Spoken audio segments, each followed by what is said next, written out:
Posloucháte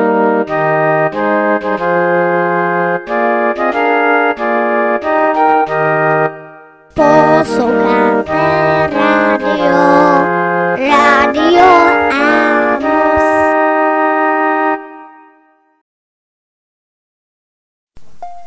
Okienko k susedom.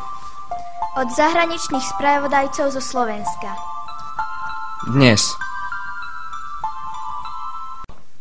I twinningové spravodajstvo.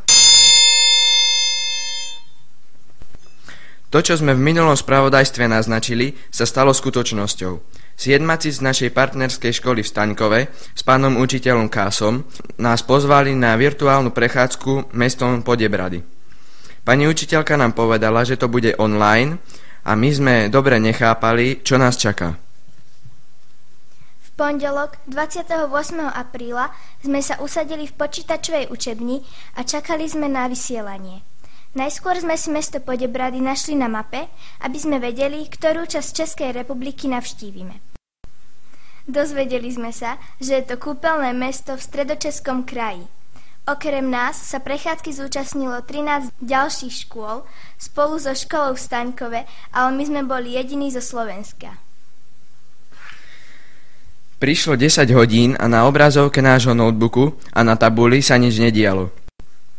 Až po chvíli sa objavila pani učiteľka Lenka Žíhová, ktorá nás Podebradmi sprevádzala spolu s pani učiteľkou Jelinkovou. Neskôr sme sa dozvedeli, že sme premeškali privítanie prítomných pánom učiteľom Horom. Zo začiatku sme mali pomerne zlý obraz a zvuk nám vypadával, ale po chvíli sa všetko spravilo a my sme boli takmer 30 minút na výlete vzdialenom vyše 500 kilometrov. Prechádzka začala na historickom námestí a postupne sme videli Pražskú bránu, Morový stĺp, pôvodný prameň minerálnej vody Podebradka, fontánu sfarbenú od železitej vody a viaceré historické budovy. Pri vstupe do zámku sú nad bránou znaky český, uhorský a znak Habsburgovcov.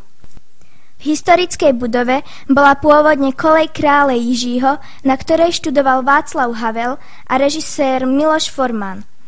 Teraz je tam jazyková prípravka pre zahraničných študentov Karlovej univerzity v Prahe.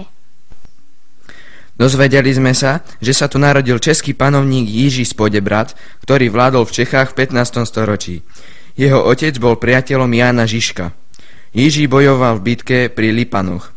Patril k neradikálnym panovníkom a snažil sa o obnovu českej zeme po husitských vojnách. Podporoval remeslá a obchod. Putovanie po mestách nás tak zaujalo, že nám bolo ľúto, keď sa pred nami objavil pán učiteľ Hora, ktorý živé vysielanie ukončil a rozlúčil sa s prítomnými. Čo chceme povedať na záver? Poďakovanie všetkým, ktorí nám takúto nezvyčajnú, zaujímavú a kreatívnu vyučovaciu hodinu pripravili. Veríme, že takýmto spôsobom navštívime aj ďalšie české a možno aj slovenské mestá.